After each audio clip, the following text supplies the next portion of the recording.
ہمارے پاس جب لوگ آتے ہیں اور وہ داخل طریقت ہوتے ہیں تو ہم جو بنیادی چیزیں ان کو بتاتے ہیں تو ان میں سے ایک چیز یہ لازمی بتاتے ہیں کہ رزق پاک نہیں ہوگا تو باطن روشن نہیں ہوگا. یہ بنیادی بات ہے.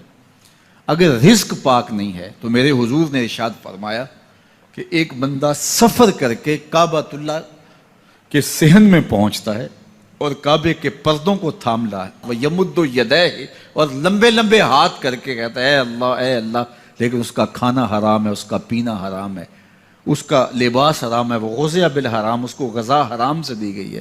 میرے حضور نے فرمایا اس کی کوئی دعا قبول نہیں ہوگی. سفر کیا, جنگل پہاڑ کاٹے, سمندروں کو پاٹ کر کے آگے گیا, ہواؤں کے کلیجے چیر کے آگے بڑھا, مہینوں کی مسافتیں طے کر کے گیا اور کعبۃ اللہ کے سامنے کھڑا ہے, سین حرم میں مطاف میں کھڑا ہے, لیکن اس کا جسم حرام سے پلا ہے. اس نے جو پہنا ہے اس لباس کا تانا یا بانا حرام کا ہے, اس کو غذا حرام کی دی گئی ہے, اس نے پیا حرام کا ہے, اس نے کھایا حرام کا ہے, تو پھر اس کا یہ سارا سفر رائے گاں چلا جائے گا, اس کو کچھ نصیب نہیں ہوگا. تو سب سے پہلی شرط اس عنوان سے عقل حلال ہے. اس کے بعد پہ صدق مقال ہے کہ آپ کی زبان جھوٹ نہ بولے. جب کوئی شخص جھوٹ بولتا ہے, روحانیات تو دور کی بات ہے, اللہ کے فرشتے اس سے 1 میل دور ہٹ جاتے ہیں. جب کوئی شخص جھوٹ بولتا ہے تو حدیث پاک میں آتا ہے اس کے منہ سے ایک خاص قسم کی بدبو نکلتی ہے. اس بدبو کو ہم نہیں سونگھ پاتے لیکن فرشتے سونگھ لیتے ہیں, چونکہ فرشتے انتہائی حساس مخلوق ہے اور وہ جھوٹ کی وجہ سے نکلنے والی بدبو کو سونگھتے ہیں. اللہ نے حضرت امام اعظم امام ابو حنیفہ رضی اللہ تعالیٰ عنہ کو یہ بصیرت عطا کی تھی اور یہ باطنی نظر بخشی تھی کہ جب کوئی شخص وضو کرتا تھا تو اس کے وضو کے پانی سے پہچان لیتے تھے کہ یہ کس گناہ کا مجرم ہے. جب بندہ وضو کرتا ہے تو وضو سے ہاتھوں کے گناہ جھڑتے ہیں, منہ کے گناہ جھڑتے ہیں, تو وہ وضو کے پانی سے اس بات کو محسوس کرتے تھے. اللہ نے ان کو وہ بصیرت عطا کی تھی, لیکن انہوں نے اللہ کی بارگاہ میں عرض کی مالک مجھ سے یہ چیز چھین لے, یہ چیز مجھے نہیں چاہیے. لوگوں کے بارے میں جو ہے وہ ایسا گمان پھر پیدا ہوتا ہے. تو فرشتوں کو اللہ نے وہ حساس جو ہے وہ پاکیزہ وجود دیا, اور ان کی حس ایسی ہے کہ وہ بدبو جو انسان بولتا ہے اور لفظوں سے جو اثرات نکلتے ہیں وہ محسوس کرتے ہیں. تو جب کوئی شخص جھوٹ بولتا ہے تو اس کے جسم سے, اس کی زبان سے جھوٹ کے ساتھ بدبو نکلتی ہے. اللہ کے فرشتے 1 میل دور تک پیچھے ہٹ جاتے ہیں. تو مجھے بتائیے جو شخص جھوٹ بولتا ہو کیا اسے کوئی روحانی مرتبہ مل سکتا ہے؟ یہ سوچا بھی نہیں جا سکتا, یہ امکانات سے ہی نہیں ہے.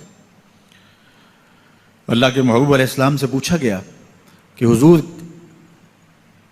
کوئی مسلمان کوئی مومن کیا بزدل ہو سکتا ہے؟ فرمایا نہیں, وہ بہادر ہوتا ہے, لیکن ہو سکتا ہے کبھی اس سے بزدلی بھی سرزد ہو جائے. انسانی کمزوری ہے, کبھی انسان بہت طاقت میں ہوتا ہے اور کبھی انسان کمزور بھی پڑ جاتا ہے. فرمایا ہو سکتا ہے کبھی اس سے ہو بھی جائے. پھر پوچھا کہ بخل کر سکتا ہے؟ فرمایا نہیں, مومن سخی ہوتا ہے لیکن ہو سکتا ہے کبھی اس سے بخل بھی ہو جائے.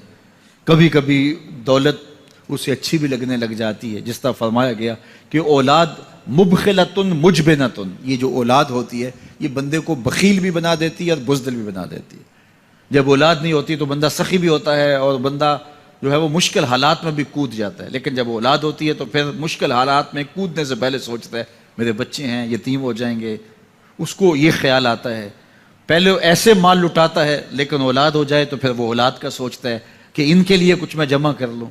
تو اولاد فرمایا میرے حضور نے کہ مبخلہ و مجبنہ, یہ بخیل بھی کر دیتی ہے اور یہ کمزور اور بزدل بھی بنا دیتی ہے.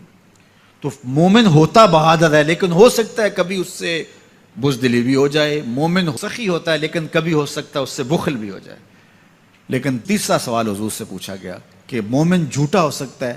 تو اس پہ 2 ٹوک کہا, نہیں جھوٹا نہیں ہو سکتا. یہ نہیں ہو سکتا کہ مومن ہو اور جھوٹا ہو, وہ سچ بولنے والا ہوگا.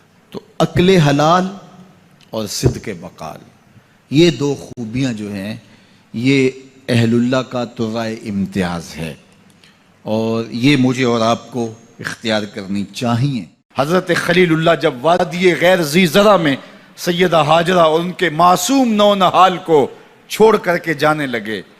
ایسی وادی جہاں حیوانی وجود بھی نہیں تھا، نباتات بھی نہیں پائے جاتے تھے، پانی کا ایک قطرہ بھی دستیاب نہیں تھا، کالے سیاہ محیط پہاڑ جیسے فولاد پگھلا کے ڈال دیا ہو، وہ وادی جہاں دن کو بھی خوف آئے، وہاں حضرت ہاجرہ نے راتیں بھی گزاری۔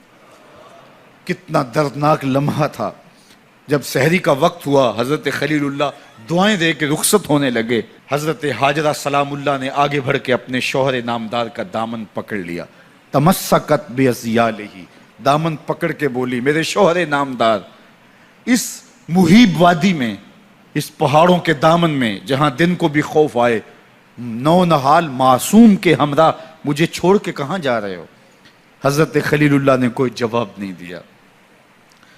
پھر قدم اٹھایا تو زوجہ نے پھر دامن پکڑا، پھر وہی سوال، پھر کوئی جواب نہیں آیا۔ تیسری مرتبہ دامن پکڑا، خلیل اللہ کی جانب سے کوئی جواب نہیں آیا، تو خاتون خود بولی کیا اللہ کا حکم تو نہیں؟ تو حضرت خلیل اللہ نے کہا نعم، ہاں اسی کا حکم ہے۔ حضرت ہاجرہ نے دامن چھوڑ دیا، کہا جائیے، خیر سے جائیے، اگر اس کا حکم ہے وہ ہمیں ضائع نہیں ہونے دے گا۔ جہاں دن نہیں گزارے جا سکتے تھے، پھر اس خاتون نے وہاں راتیں بھی کاٹی۔ وہ وادی جس میں وحشت بھی قدم رکھتی تھی ڈر ڈر کے، جہاں پھرتے تھے آوارہ تھپیڑے بادے سر سر کے، جہاں پر گھاس اگتی ہے، جہاں نہ پھول کھلتے ہیں، مگر وہ سرزمین ہے آسماں بھی جھک کے ملتے ہیں۔ اپنی پاک باز بیوی اور نونہال بیٹے کو چھوڑ کے حضرت خلیل اللہ دعائیں دے کے رخصت ہو گئے۔ تھوڑا سا توشہ تھا، 2-1 دن کے بعد ختم ہو گیا۔ پھر ماں کی چھاتی سے دودھ بھی خشک ہو گیا، نونہال پیاس سے تڑپنے لگا۔ ماں تو پھر ماں ہوتی ہے، تڑپتی ہوئی ممتا کا دل بے قرار ہوا۔ ایک پتھر کے سائے میں معصوم اسماعیل علیہ السلام کو لٹایا اور پانی کی تلاش میں جبل صفا پہ چڑھی۔ اطراف میں آسمانوں کی طرف دیکھا، کہیں کوئی پرندے اڑتے دکھائی دیں اور پانی کا نشان ملے اور میں وہاں سے بیٹے کے لیے 2 بوند لے آؤں، لیکن کچھ دکھائی نہیں دیا۔ تا حد نظر پھیلا ہوا آسمان ہی آسمان ہے اور پہاڑ ہی پہاڑ نیچے دکھائی دیتے ہیں۔ پھر مروہ پہ آئیں، درمیان میں نشیبی جگہ تھی، وہاں بیٹے کا من موہنا چہرہ دکھائی نہیں دیتا تھا، دوڑ کے گزری اور جا کے صفا پہ گھوم کے دیکھا، کچھ نظر نہیں آیا۔ ادھر بھی دیکھ لیا، ادھر بھی دیکھ لیا، لیکن ماں تھی۔ پھر دوبارہ صفا پہ آئی، صفا پہ دیکھا، کچھ دکھائی نہیں دیا۔ پھر تڑپ کے مروہ پہ آئیں، وہاں پھر دیکھا، کچھ دکھائی نہیں دیا۔ پھر صفا پہ آئی، کبھی صفا پہ کبھی مروہ پہ، تڑپتی ہوئی ماں کی ممتا، بے قرار دل، ادھر پانی کی پیاس سے تڑپتا ہوا معصوم اسماعیل پتھر کی اوٹ میں، درمیان سے ماں گزرتی ہے تو بھاگ کے گزرتی ہے کہ بیٹے کا من مونا چہرہ بھی نگاہوں کے سامنے رہے۔ ذرا منظر تو دیکھو کتنا دل آویز ہے۔ اللہ اکبر، سینوں میں پتے پانی ہو جائیں، پتھر بھی ہو تو پگھل جائے اس زہرہ گداز داستان سے، لیکن اللہ پر توکل اور ماں کی بے قراریاں، کبھی صفا پہ کبھی مروہ پہ، زبان پہ شکایت نہیں ہے۔ پھر جب مروہ پہ پہنچتی ہیں، 7 چکر مکمل ہو گئے، تو ادھر کیا دیکھا کہ معصوم اسماعیل ایڑیاں رگڑ رہا ہے۔ ماں کا دل ڈولنے لگا کہ بیٹا آخری لمحوں میں دوڑی کہ بیٹے کو جا کے اپنی چھاتی سے چمٹاؤں، ہو سکتا ہے 2 قطرے دودھ کے اس کی زندگی کی آس بندھا دیں۔ تو ماں دوڑتی ہوئی آئی، لیکن جب قریب آئی تو منظر بدلا ہوا تھا۔ معصوم کی ایڑیوں کے رگڑنے سے تازہ چشمہ پھوٹ رہا ہے، پانی ہے کہ بے قابو ہونا چاہ رہا ہے۔ آگے بڑھی، جلدی جلدی مٹی کی منڈھیری کرتے ہوئے کہا زم زم، رک جا رک جا۔ اللہ اکبر۔ ہاجرہ سلام اللہ علیہا نے حضرت اسماعیل کی محبت اور اپنے رب پر توکل کی انوکھی اور البیلی داستان رقم کی۔ کہا ہاجرہ تو نے بھی حد کر دی، لیکن قیامت تک تیری راہوں کو بھی جلوہ گاہ بنا دیں گے۔ یہاں نبی بھی دوڑیں گے، ولی بھی دوڑیں گے، غوث بھی دوڑیں گے، کتب اور ابدال بھی دوڑیں گے، شہنشاہ بھی دوڑیں گے، کج کلا بھی دوڑیں گے۔ یہ دوڑنا ہم عبادت بنا دیں گے، حتیٰ کہ امام الانبیاء بھی ان راہوں کی سائی کرتے رہے۔ عجیب رنگ، عجیب منظر اور عجیب کیف کا عالم۔ اچھا، یہاں رک کے ایک بات کرنا چاہوں گا، اگر آپ کی توجہ ہو، جہاں حضرت ہاجرہ دوڑیں اور ان کے مبارک قدم وہاں لگے اور لگ کے ہٹ گئے، عارضی نسبت ہے، مستقل نسبت نہیں ہے، جہاں ان کے قدم لگ کے ہٹ گئے وہ جگہ تو جلوہ گاہ بن گئی، اور جہاں حضور خود جلوہ فرما ہیں وہ گنبد خضرا جلوہ گاہ کیوں نہیں ہو سکتا ہے؟